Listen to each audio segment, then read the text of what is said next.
आपल्या गावामध्ये उपस्थित मंचावरील सर्व आणि मंचाच्या समोर बसलेल्या निवगा नगरीतील सर्व ग्रामस्थांना, देशामध्ये सगळीकडे निवडणुकीचं वातावरण तापलेलं आहे.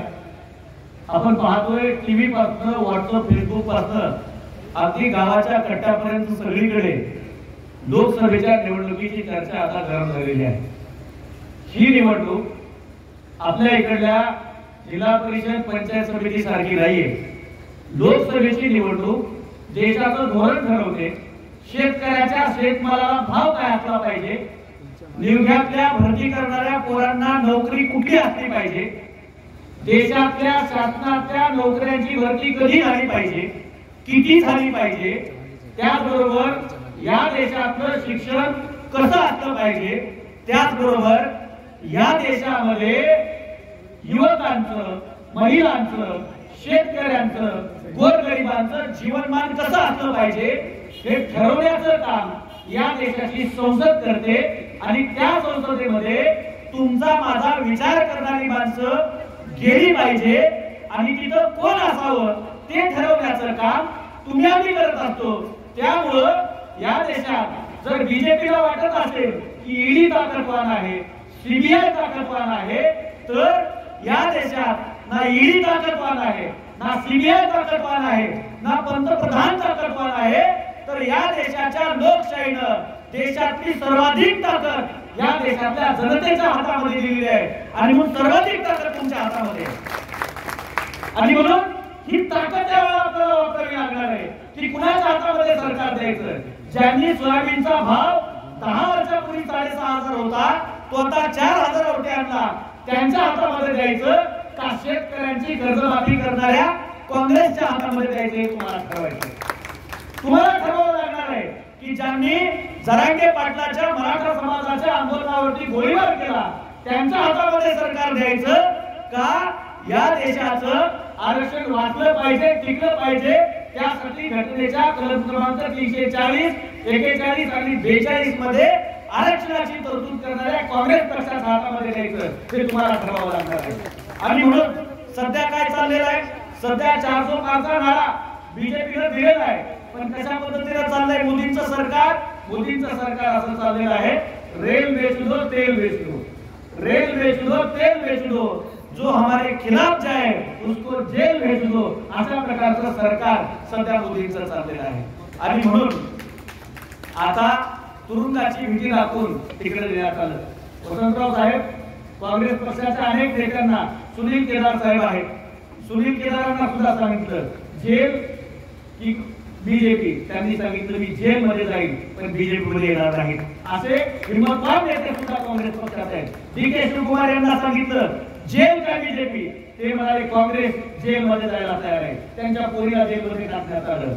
या मतदारसंघानं स्वर्गीय शंकरराव चव्हाण साहेब यांचा वारसा काँग्रेस पक्षाचा लाभलेला आहे. त्यांच्या पाठीमागे इमानी इकबाल आपण उभे होतो. त्यानंतर अशोकरावजी चव्हाण यांच्या पाठीमागे आपण इमानी इकबाल उभे होतो. पण आदर्श घोटाळ्याचा आरोप झाला, ऐकून घ्या, आदर्श घोटाळ्याचा आरोप झाला त्यावेळेला सुद्धा या मतदारसंघातली जनता त्यांच्या पाठीमागे आरोप असताना सुद्धा खंबीरपणे उभी राहिली. साहेब यावेळेस सुद्धा तुम्हाला भीती असेल तर तुम्ही आम्हाला एकदा म्हणायला पाहिजे होतं, या संकटात आम्ही तुमच्या पाठीमागे उभे राहिलो असतो, पण तुम्ही बीजेपीत जायला नको होतं. पण तुम्ही बीजेपीत गेला त्यावेळी तुरुंगात गेला असतात तरी सुद्धा ही जनता तुमच्या सोबत राहिली असती, ही सांगायची वेळ या निवडणुकीच्या माध्यमातून आता आलेली आहे मित्रांनो. त्यामुळं अनेक लोक आहेत, विश्वामराव पवार साहेबांनी सांगितलं की कुणाच्या काय अडचणी असतील, आमची कुठली अडचण नाहीये, ना ईडी लागू शकते ना आम्हाला सीबीआय लागू शकते, आम्ही शेतकऱ्यांचे पुरा आहोत. या देशाची राज्यघटना टिकली पाहिजे, या देशातला शेतकरी वाचला पाहिजे, या देशातला युवक वाचला पाहिजे. आणि म्हणून हे सगळं वाचायचं असेल तर काँग्रेस पक्षाचं, महाविकास आघाडीचं, इंडिया आघाडीचं सरकार या देशामध्ये आलं पाहिजे. शेवटचा मुद्दा मांडतो आणि थांबतो. बांधवांनो, गेल्या 10 वर्षामध्ये आपलं काय नुकसान झाले हे आपण समजून घेतलं पाहिजे. गेल्या 10 वर्षापूर्वी केदार पाटील, गेल्या 10 वर्षापूर्वी ज्या पोरानं पोलीस भरतीची तयारी केली ते पोरग निवगा ते मुदखेड पर्यंत अजूनही रनिंग करते, पण भरतीच निघायला तयार नाहीये. पोरांनी जायचं परवा एका पोरानं आत्महत्या केली भरती निघत नाहीये म्हणून. आणि आज या देशामध्ये जर समजा भरती निघाली केंद्रासाठी तर काय होते, भरती निघाली तर पेपर फुटी होते आणि त्यानंतर मंत्र्यांचे, बीजेपीच्या आमदारांचे, शिंदे गटाचे, तुमच्या गटार लोकांच्या आमदारांचे, त्या पोरांचे तिथं नंबर लागतात आणि आमचं नियोगाची मुदखेड करणारं पोर मात्र पळण्यामध्येच बेजार आहे. हड बाहेर निघाली पण नोकरी निघाली झाली. आणि म्हणून आता येणाऱ्या कालखंडामध्ये नोकरी नाही म्हणून छोकरी सुद्धा नाही, लग्न व्हायला झाली, पोरांची वाईट परिस्थिती आहे, अशी परिस्थिती आहे. त्यामुळं आणि मोदीजींना याचं काही घेणं नाही, त्यांनी त्यांच्या घरचे सांभाळ नाही, तुम्हाला भेटेल याचा काही विचार करणार नाही. त्यामुळं मला इतकंच सांगायचं आहे की आपण अशा माणसाच्या हातामध्ये देशाची सत्ता दिली आहे. एक शायर एके ठिकाणी म्हणतो कि ये चंदन की लकड़ी को अगरबत्ती समझ के बेच डालेगा, ये चंदन की लकड़ी को अगरबत्ती समझ के बेच डालेगा, नोटों की गड्डी को रद्दी समझ के बेच डालेगा, नोटों की गड्डी को रद्दी समझ कर बेच डालेगा.